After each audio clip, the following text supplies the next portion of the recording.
vidéo, la première était sur les principes de taille.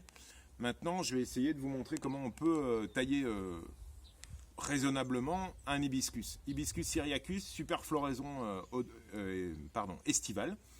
Donc, j'insiste, vous avez deux grandes catégories d'arbustes. Les arbustes à floraison printanière et les arbustes à floraison estivale.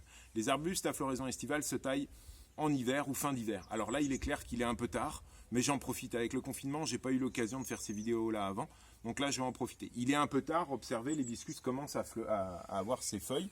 Donc il est un petit peu tard, il serait préférable de le faire plutôt au mois de mars. D'accord? Donc floraison estivale, on a le buddleia par exemple, on a plein d'autres arbustes qui vont fleurir en été. Et je pense à l'hibiscus, eh bien, on taille au mois de mars. Même si là, j'ai quelques jours, j'ai pratiquement 3 semaines de retard. Ok? Alors j'ai oublié dans mes grands principes de taille de vous présenter une Bible. S'il y a un bouquin à acheter sur la taille, c'est La taille tranquille de Pierre Trioro chez Horticolor. Et vraiment, ça c'est une référence en matière de taille. Vous avez plein de schémas, plein de choses relativement intéressantes qui vont vous expliquer comment tailler. Un ouvrage à acheter, c'est vraiment celui-là, La taille tranquille. Je ne fais pas de pub, je veux simplement vous éviter d'acheter des journaux ou des livres qui ne sont pas intéressants. Alors, vous allez suivre au fur et à mesure ma taille, vous allez voir, premier principe sur des arbustes comme ça. Alors on s'aperçoit que cette hibiscus est recouvert de lichen. C'est pas bon signe, ça veut dire qu'il vieillit, ça veut dire qu'il ne pousse pas beaucoup. Donc moi je vais le faire réagir. Et comme je vous l'ai expliqué dans la dernière taille, pour faire réagir un arbuste qui ne pousse pas vite, eh bien, il faut le tailler assez sévère. D'accord? Donc première chose, on utilise la force, les sécateurs de force. Première chose, je vais tailler une branche en intérieur. Alors, juste, il va falloir que ma caméraman se laisse à un point précis pour pouvoir voir au fur et à mesure ce que j'enlève. Ensuite, j'éclaircis toujours à l'intérieur. L'objectif, c'est d'amener de la lumière dans le cœur de l'arbuste. D'accord? Voilà. Mon fond noir, hein, c'est quand même juste pour pouvoir... vous voyez les branches qui s'enlèvent. Et vous voyez que j'essaye au maximum d'aérer la charpente de l'hibiscus, toujours vers l'intérieur. J'enlève la plupart des branches à l'intérieur. Voilà, je prends mon sécateur, une autre ici, voilà, ici, là, comme ceci, on éclaircit,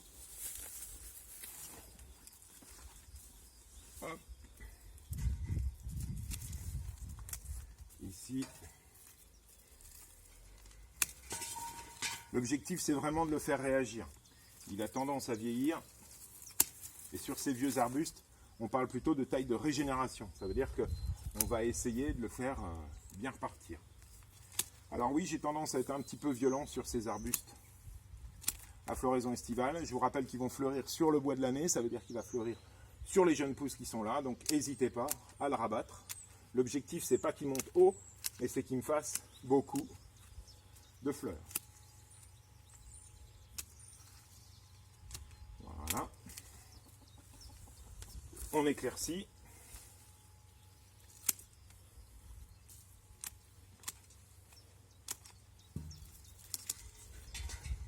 Faut pas que je pousse trop la plaque, sinon ça va poser quelques petits soucis purement techniques.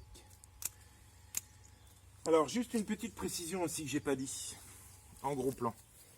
Un sécateur, ça a une lame, une contre-lame.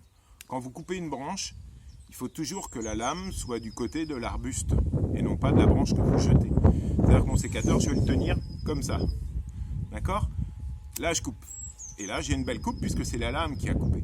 Si vous mettez votre sécateur dans l'autre sens, je vais avoir, voilà, un hachis puisque c'est la contre-lame. Donc toujours la lame sur l'arbuste qui reste. D'accord? On continue. Hop.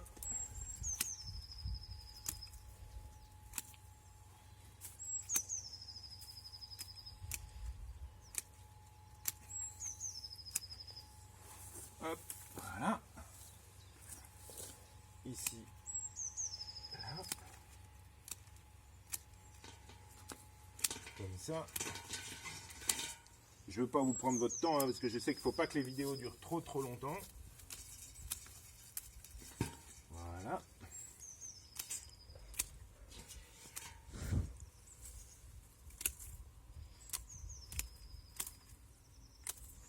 un petit tour de l'autre côté, bougez pas.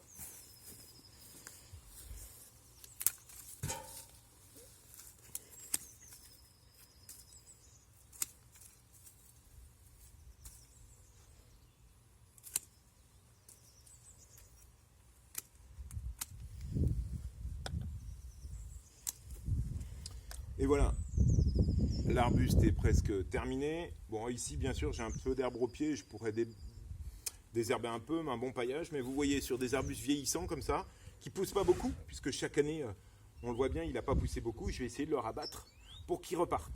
Donc je répète, plus vous taillez court, plus ça repart. Donc si l'objectif c'est de faire repartir l'arbuste, super, on taille sévère comme cet hibiscus là. J'espère vous avoir convaincu de comprendre le système. On aère bien, on enlève les vieux bois et on rabat. Je parle bien d'hibiscus syriacus de floraison estivale, d'accord? Je vous montrerai des tailles d'éclaircies sur d'autres arbustes à floraison printanière qu'on va tailler un petit peu plus tard, je pense à des spirées. Voilà, à bientôt et attention, quand on taille, on utilise des gants. À bientôt.